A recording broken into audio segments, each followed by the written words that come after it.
જય ગુરુદેવ. સ્વાગત છે તમારું અમારા નવા બ્લોગમાં. તો આજે આપણે તમને બતાવીશું આમળાની કટકી કઈ રીતના બનાવવાની.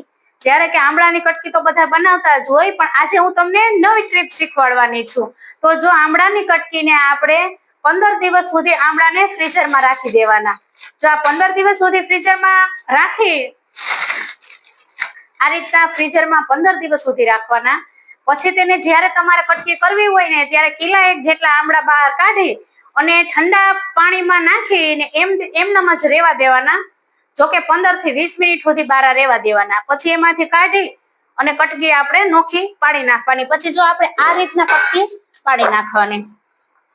પછી આમાં હળદર ને નિમક નાખીને આખી રાત રહેવા દેવાનું. કારણ કે જો આમાંથી છે ને નિમકનું પાણી નહીં થાય, એટલે કટકી બનશે બહુ મસ્ત.